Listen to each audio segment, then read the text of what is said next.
Oi, you there. I'm doing two with the price of one. Stop for a thoughts is. If one interests you more than the other, skip to these times to hop into whichever one you want. But if you're here for the ride and want them both, you're probably still here. So let's kick this one off with Prey. But before we do that, special thanks to the amazing response I received from the platform with my last upload. I've said before, seeking motivations to keep the YouTube train going can be challenging, and the reception I got was a good reminder that someone out there will watch your videos. So if you're returning to the channel, thank you so much for the now 25 likes, over 1k views, supportive comments, and 7 new subscriptions. I can't say how much it means after years of uploading to get a response from the community, and if you wouldn't mind seeing my videos more, please leave a like and subscribe. Or don't. Anyways, let's get into it. Prey is the 7th installment of the Predator series, and it is the only one that doesn't have Predator in the title. You can't go for Predators, The Predator, or Predator 7. Either have been taken or are too stupid, and by naming the film Prey instead, allows for the team to showcase that this one is unique without outright saying it. And yeah, it's creative. It's much different than the rest of the other Pred films, and that it possesses things you wouldn't think you wanted to see in a Predator series, such as fighting against alien technology with the technical advances of the 1700s, which led to really fun action scenes, choreographed flawless by the way.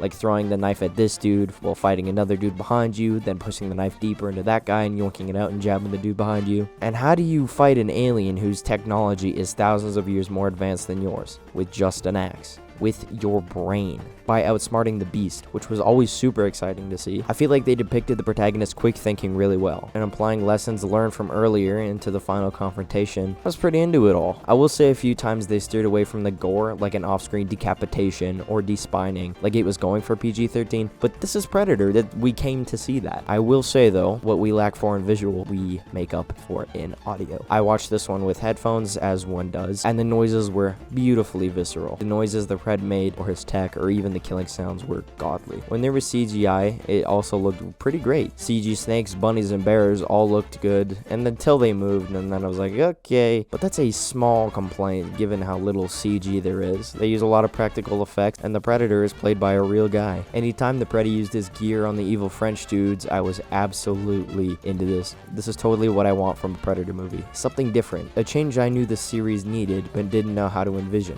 Dan Trachtenberg totally delivered here. 10 Cloverfield Lane is a good time for me, and he was totally the right pick for it all. I had no doubts in him, given by his previous works. So this is an underdog story, and a lot of buildup is required to sell this film to me, to apply stakes, and to get me to care, and it does so. I really like our main hero. She was very engaging, as she was an underdog, and she's performed really well by not Aubrey Plaza. Everyone else too was great, which was nice to see given that everybody here was newcomers. Also, the cinematography wasn't the best thing I've seen, Oscar worthy. It's not like horrible. They had a lot of nice aerial shots of the land. The movie was filmed an hour south of me, so it had me thinking how beautiful the landscape was where I live. This movie is a tight 90-minute good time, but the first 45 minutes of buildup was semi-slow. I knew there was a Predator lurking around. We get some sightings or whatever, but our main protagonist doesn't see it until like 45 minutes in. The whole first act, I was sitting there like, let's see the Predator. Let's see it. Predator. It's the Predator. And when we get there, the rest of the movie picks up and delivered on a good time I'm expecting from a Predator movie. And this one really went above all the rest with a new innovative twist on the series. Also, the Predator looked really well done. I love me some practical effects, and the team on this one killed it. And when things began concluding, it didn't feel like it to me. The stakes were low, and I think it lacked the finale feeling. Like after the battle, I was expecting one more big event, but nothing came of it. At first, I was unsatisfied upon realizing that we were wrapping up in the spot, but then I was able to overlook it and realize that this is a pretty suitable conclusion for a 90-minute low-stakes action movie. But part of me felt like we lacked build-up, which I blame myself for, as I only watched half of it a day before, and then the other half the day after, when I finally got into the climax. The others at fault was the damn direct streaming. How dare you allow me to pause your movie?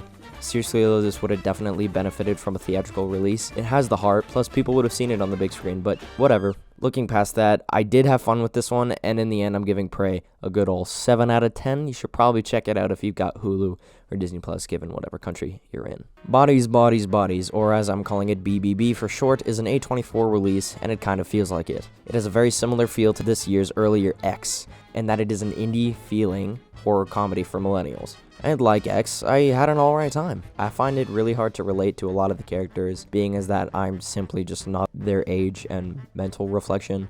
So this did take some getting used to and adjusting to get into a desirable mind state, which is the case for most movies and most media, but I really needed to be on board with the characters before I was on board with the story. And something that helped ease the film in for me would be the humor. Not all jokes land, but when they do, I laughed out loud, which is sort of rare for me watching movies. It's a lot of satire, but never does it conflict with the horror tonalities, which never faulted at keeping me on my edge. I wasn't on the edge of my seat, heart racing, but not completely relaxed watching everything unfold like a traditional slasher. And I hate to say this was kind of creative. I expressed interest in wanting to see this, but wasn't expecting lots. Since I don't think I'm quite in the target demographic, I was more interested in seeing Maria Bakalova, and I'm glad she's getting work. In the span of 2 years, she's making somewhat of a name for herself, which is nice to see after getting nominated for her daring performance in Borat 2. Look there!